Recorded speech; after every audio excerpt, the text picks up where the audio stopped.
Kalau tentara itu tanggal 1 sampai tanggal 10 makannya apa? Sari laut. Tanggal 11 sampai 20 makannya apa? Sari mie. Turun sedikit.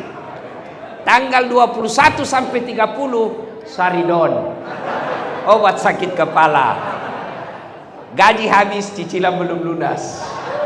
Tapi saudaraku, soal kaya bukan soal banyaknya uang, tapi soal pandainya kalian bersyukur. Supaya kalian pandai bersyukur ya. Adik-adik ini tentara. Boleh enggak kalian pakai baju seperti saya?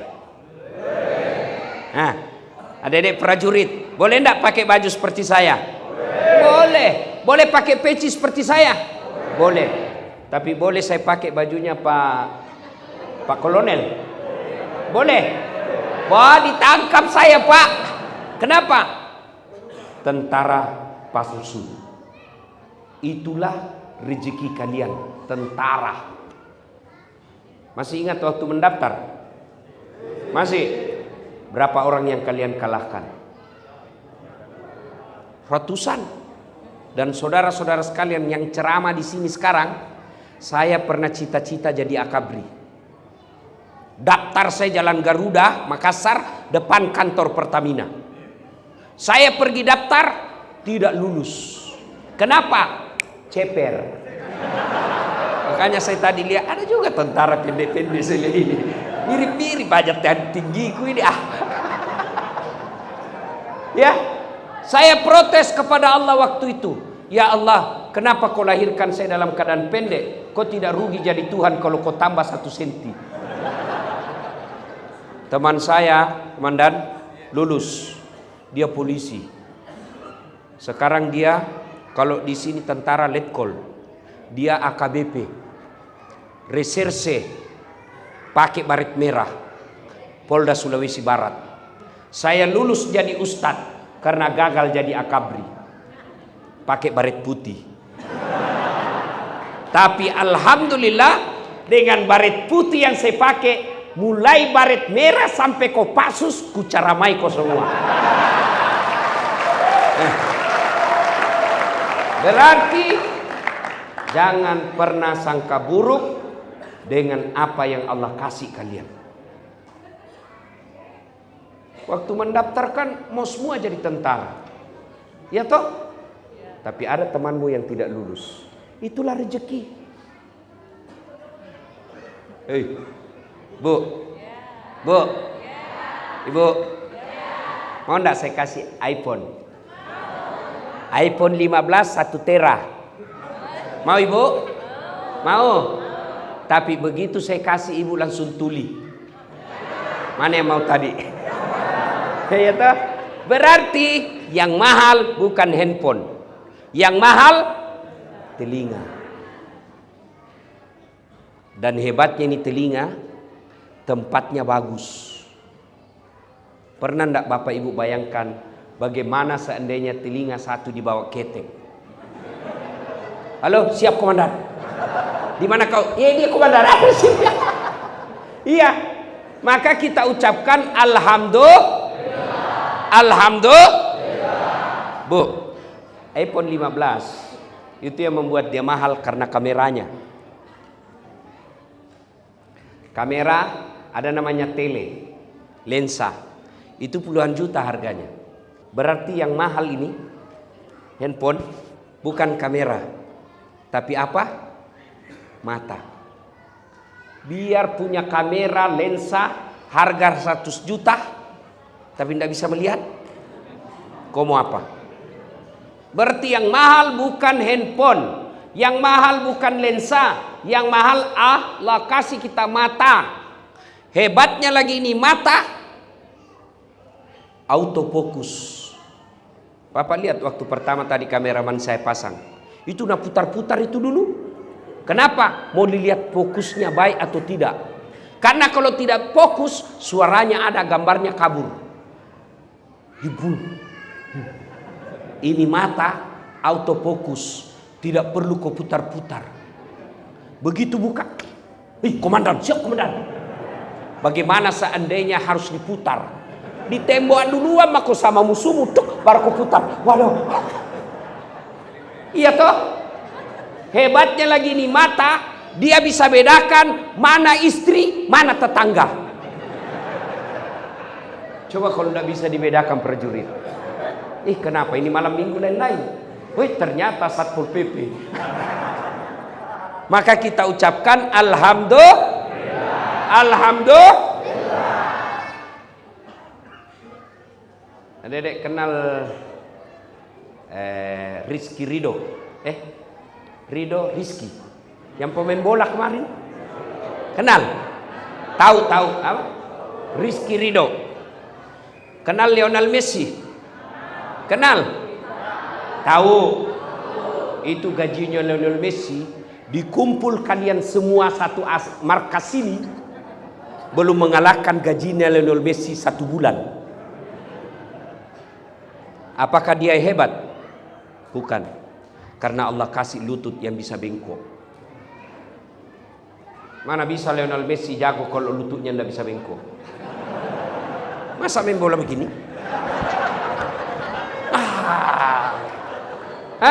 Maka yang mahal bukan bola, bukan skill, yang mahal lutut. Begitu juga kalian tentara. Saya yakin komandan kita Pak Kolonel Irfan tidak bakal jadi tentara, tidak bakal naik jadi jenderal kalau tiba-tiba lututnya tidak bisa bengkok. Maka tetap bersyukur dengan mengucapkan Alhamdulillah. Saya tanya ibu-ibu nih, jawab dengan jujur. Bu, kenapa ibu bisa hadir di pengajian ini? Karena suamimu tentara. Iya toh? Coba kalau suamimu Satpol PP di luar, tidak boleh kau masuk di sini. Maka bersyukur dengan mengucapkan Tapi suamiku jelek Ustaz. Ya jodohmu, takdirmu itu. Kenapa? Karena kalau dia cakep, dia malu jalan sama ibu. Kenapa? Karena ibu juga jelek.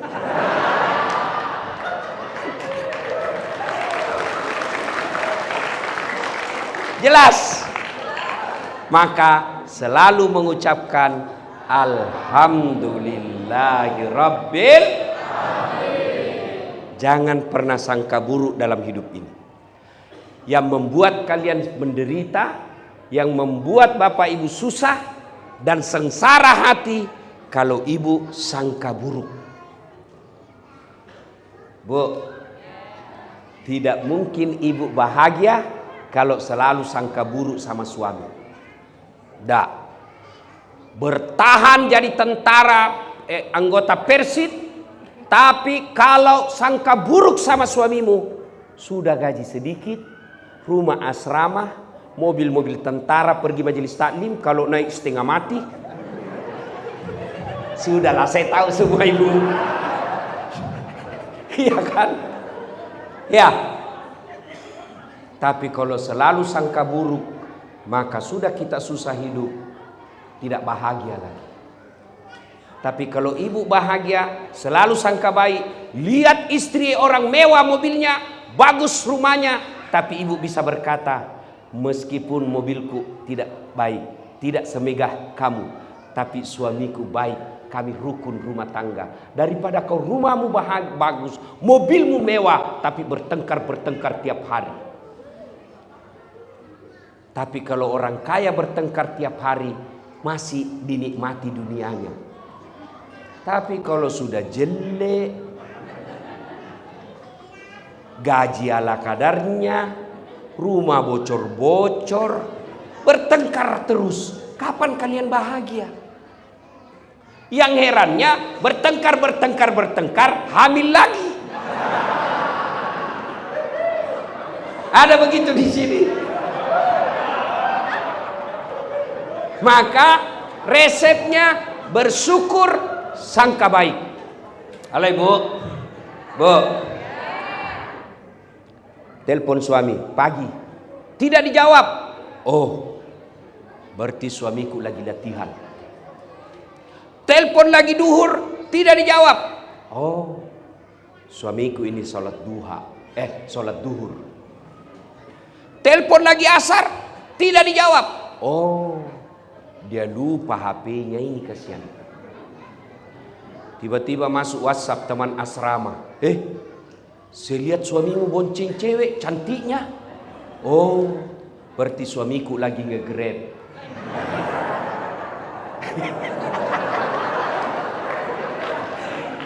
Tanda perasaan toh?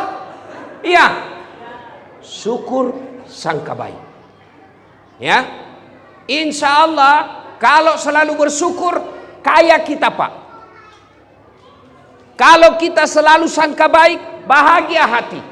Kapan dia kufur, tidak bersyukur, meskipun sudah dikasih banyak, tapi dia selalu merasa kurang, itulah orang miskin. Dan soal rezeki, ibu tidak usah cemas, Allah yang jamin. Mau tahu rahasia rezeki? Saudaraku para prajurit, tahu cicak? Tahu cicak? Apa dimakan cicak, bos? Masuk akal enggak? Masuk akal enggak? Enggak masuk akal. Cicak cuma di dinding, nyamuk terbang. Bagaimana ceritanya? Mana bisa makan itu cicak? Satu di dinding, satu terbang. Enggak masuk akal toh. Tapi lagu saya waktu kecil apa dia bilang? Cicak-cicak di dinding, diam-diam merayap, diam-diam merayap. Datang seekor nyamuk, datang. Lagu tidak bilang cicak lompat ke nyamuk. Iya toh? Maka saudaraku, jangan pernah sangka buruk soal rezeki. Allah sudah tahu. Kenapa kami ini gaji sederhana? Allah tahu kalau bapak gajinya banyak, bapak bisa masuk neraka. Kenapa? Dia pakai maksiat. Kenapa suamiku sudah komandan regu, mobil masih itu terus? Allah tahu kalau mobilnya suamimu baru, dia punya niat istri baru. Ya toh Pak? Ya. Sudahlah, kalau tentara, mana ada tentara berani sama istrinya? Komandanmu.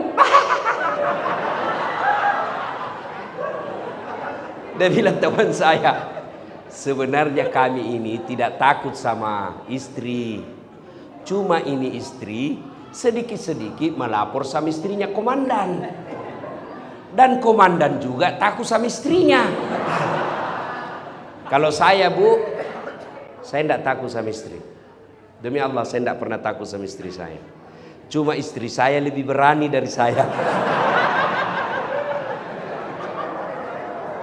Ya, resep bahagia, syukur dengan merasa cukup. Yang kedua, sangka baik. Sangka baik. Kenapa saya sudah sekolah, sudah pendidikan, sudah layak, fisik baik, kok saya tidak dikasih jadi komandan? Allah tahu kalau kau komandan, kau tidak mampu memikul tanggung jawab. Sangka baik, maka pasti bahagia. Ya. Nah, Bapak saudara-saudara sekalian. Berikutnya, itu poin pertama, selalu bersyukur kepada Allah. Nah, sekarang bagaimana poin kedua? Bagaimana cara bersyukur? Bagaimana cara bersyukur? Satu, syukur dengan mengucapkan hamdalah. Alhamdulillahi Rabbil Alamin. Cuma kalau ucapkan hamdalah, jangan buru-buru. Anakmu lulus. Alhamdulillahi Rabbil Alamin. Pasti ada bekasnya. Kecelakaan, pesawatnya suami. Tapi suamimu selamat. Alhamdulillahi Rabbil Alamin. Pasti berbekas. Ada mutasi, tapi suamimu baik mutasinya. Alhamdulillahi Rabbil Alamin. Jangan ucapkan hamdalah, tidak jelas cara ucapkannya, buru-buru dan seperti makan pisang goreng panas. Ada kan orang ucapkan hamdalah tidak jelas. Coba lihat kalau dia berzikir di masjid. Coba lihat berzikir di masjid. Apa dibaca? Subhanallah, subhanallah. Itu yang baik. Tapi biasanya kan cepat dan jelas.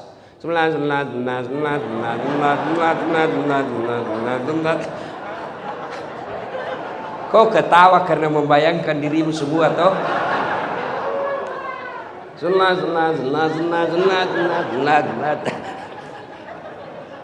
Supaya berbekas, ucapkan hamdalah, usap di dada, mau sempurna, terjemahkan dalam hati. Segala puji bagi Allah, Tuhan seru sekalian alam. Yang kedua, cara bersyukur, sujud syukur. Bagaimana caranya? Seperti ketika sholat, langsung sujud.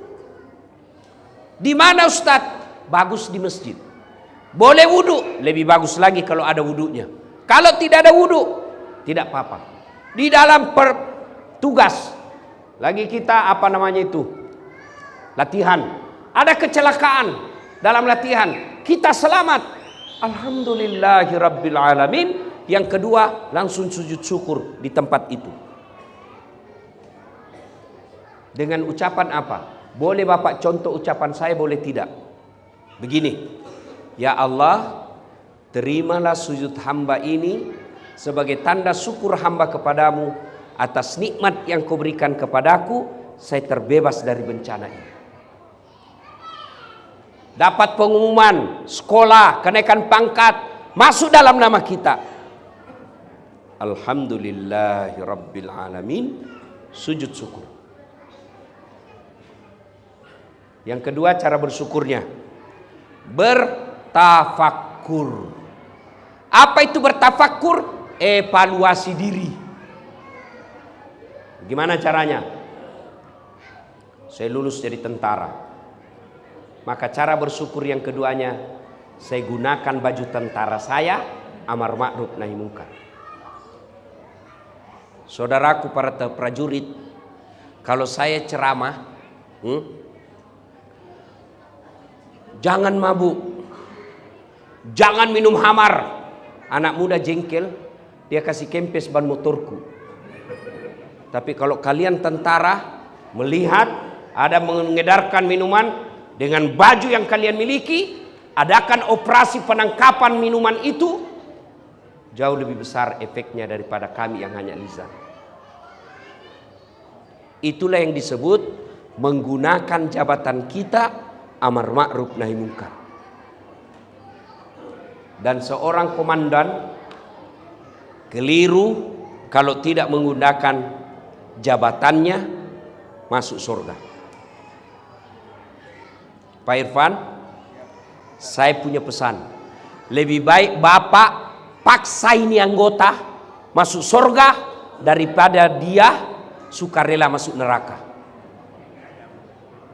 Dengar, lebih baik kalian dipaksa masuk surga sama-sama daripada sukarela masuk neraka. Apa maksudnya? Komandan bilang pengumuman, selama di markas ini, kalau kalian muslim, masuk waktu duhur, datang jamaah di masjid. Kalau saya tidak dapat, suruh push up kau hitungan Belanda. Tahu push up hitungan Belanda? Tahu?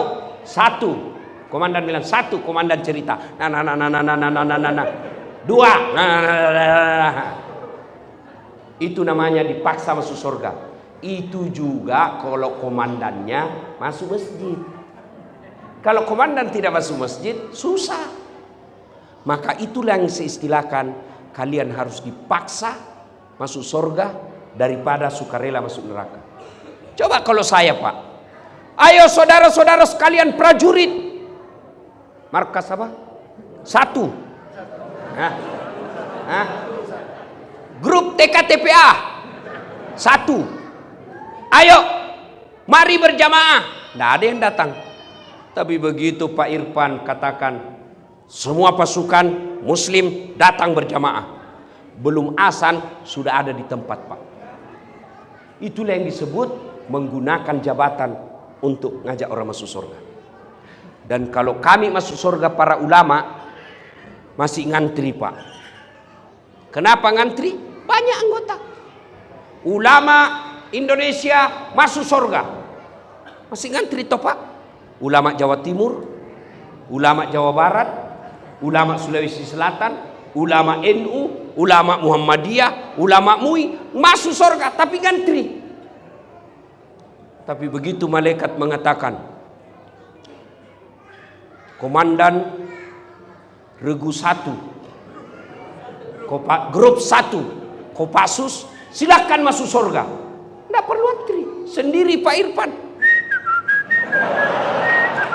Kenapa? Tidak ada saingan. Iya toh? Maka saudaraku, kalian diberikan amanah sebagai komandan. Cara bersyukurnya, jadikan komandan pangkat jabatanmu mengajak orang amar ma'ruf nahi munkar. Nah sekarang karena waktu yang terbatas, itu bagi prajurit. Ibu-ibu, bagaimana cara bersyukur menjadi istri Persid?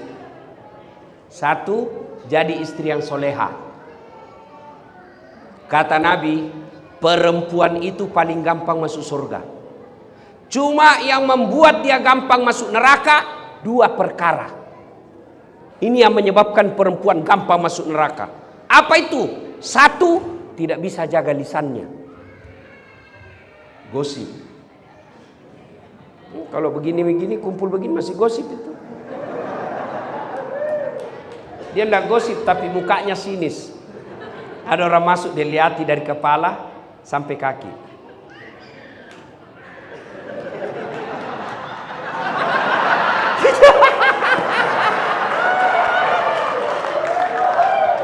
Dia tidak gosip tapi sinis.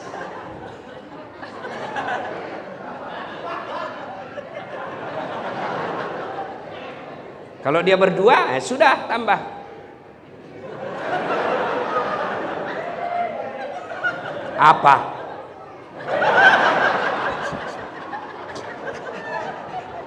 Dia bilang satu, kenapa? Tidak serasi kudungnya sama roknya. Dia bilang iya kayak umbul-umbul.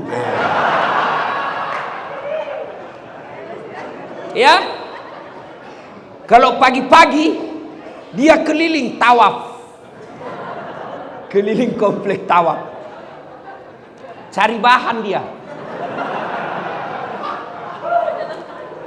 Ya toh? Ustadz aja dia gosip. Saya aja masuk tadi ada yang gosip, itu juga bajunya yang di YouTube.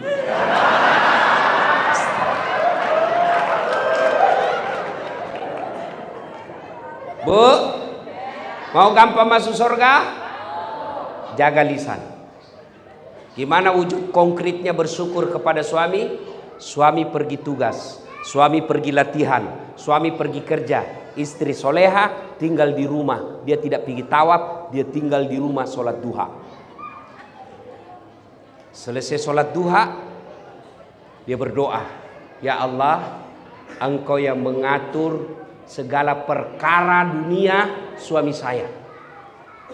Lindungi dia dalam pekerjaannya, mudahkan dia mencari nafkah, perbaiki pangkat jabatannya. Kalau rezekinya masih di atas langit, turunkan. Kalau masih dalam tanah, munculkan. Kalau masih jauh, dekatkan. Kalau masih sedikit, cukupkan. Dan yang lebih penting, berkahkan. Ya Allah, aku ikhlas menjadi istri Persid, tapi pelihara suamiku. Sudah itu ke WhatsApp suamimu, Bang, jangan menghalalkan segala cara. Jangan putus asa cari nafkah. Baru saja kudoakan engkau dalam sholat duhaku. Semoga engkau dalam lindungan Allah. Salam sayang dari istrimu di rumah. Itu prajurit kalau dapat seperti itu, dia kasih lihat semua temannya. Istri saya dong. Ibu, pernah WhatsApp begitu suamimu?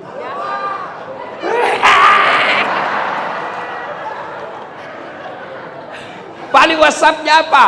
Jangan lupa singgah beli gas. Masih baik kalau gas. Ya saya suruh pembalut. Masa tentara beli pembalut? Bu, sholat duha. Bu, sholat duha. Saya tidak tahu caranya Ustaz. Caranya sama sholat tarawih. Sama sholat yang lain. Cuma beda niat. Saya pergi tanya, kenapa enggak jadi sholat dek? Saya lupa sallinya Ustaz. Enggak harus kau hafal itu salli. Niat itu, Bapak baru tinggalkan ruangan, baru tinggalkan posko, ada dalam hati, saya mau sholat duha. Itulah sholat duha. Ibu, dari duduk, berdiri, saya mau sholat duha. Itulah niat. 2 rakaat. Tidak tahu bahasa Arab, ini sudah begini cara praktisnya saudaraku. Berdiri tegak, menghadap kiblat, bilang saja dalam hati, Tuhan, sholat duha ya Allah.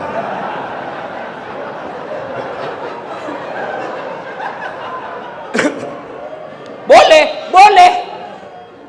2 rakaat berikutnya ulang lagi. Tuhan, masih seperti yang tadi. Bu, Ibu, besok sholat duha ya. Bisa. Bayar enggak? Enggak. Gratis. Memang sunnah membaca wadduha kalau hafal. Kalau tidak hafal surah apa saja, bahkan boleh tidak pakai surah pendek. Waladdallin. Amin. Bismillahirrahmanirrahim. Yasin. Allahu Akbar. Boleh. Ya, daripada ibu baca Al-Kafirun hafal setengah, nyasar ibu itu. Wala antum abiduna ma'abud wala ana abidum ma'abadtum wala antum abiduna ma'abud wala ana abidum ma'abadtum wala antum abidun wala. Ya, dah. Sholat duha. Kalau mau bersyukur sebagai istri tentara, bantu suami cari nafkah, sholat duha paling efektif. Ibu saya sekarang usia 86 tahun. Setiap pagi kalau saya telepon, "Ma, agak tapi gau bahasa Bugis. Beli apaan?" "Dio kada, saya lagi mandi." Pure. Setelah itu apa? Kau sampai duha. Dan siapa yang didoakan? Bukan dirinya, anaknya. Kenapa? Kalau anaknya sukses, ibunya pasti dapat. Itu ya istri yang baik. Jangan suami pergi tugas, ibu juga pergi keluyupan.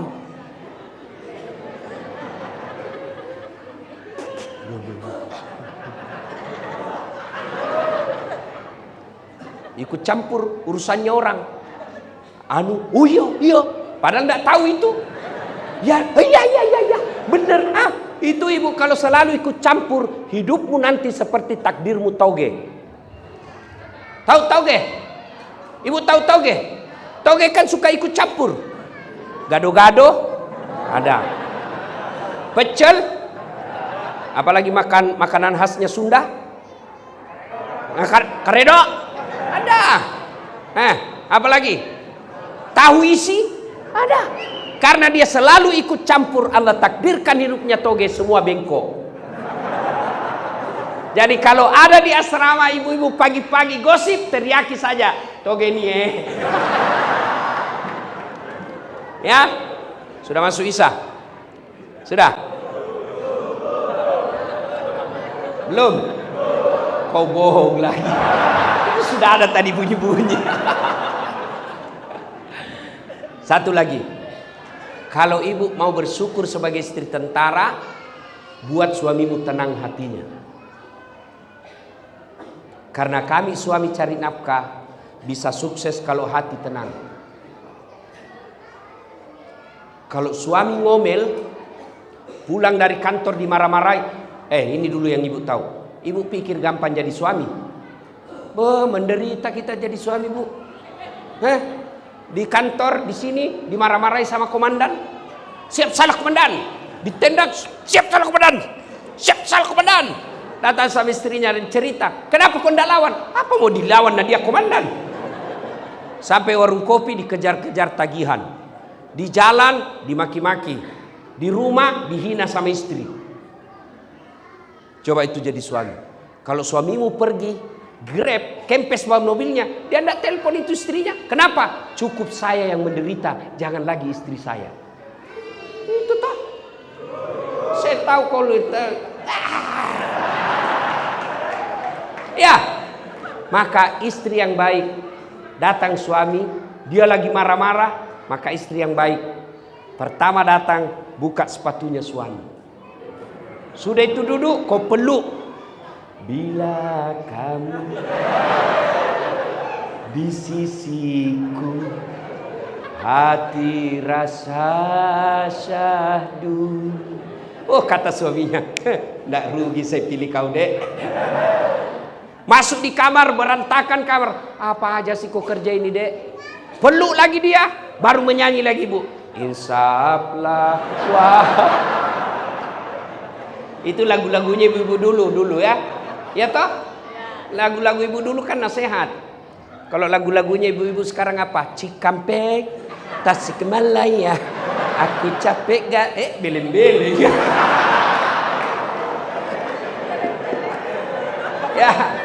Ya sudah. Karena waktu telah tuntas. Doakan saya sehat walafiat. Kita datang lagi di tempat ini. Amin.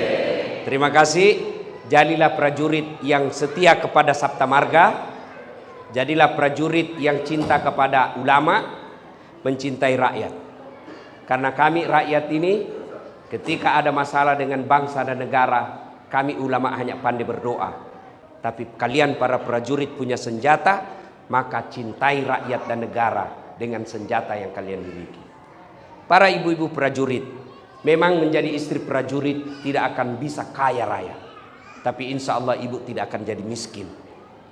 Caranya bersyukur kepada Allah.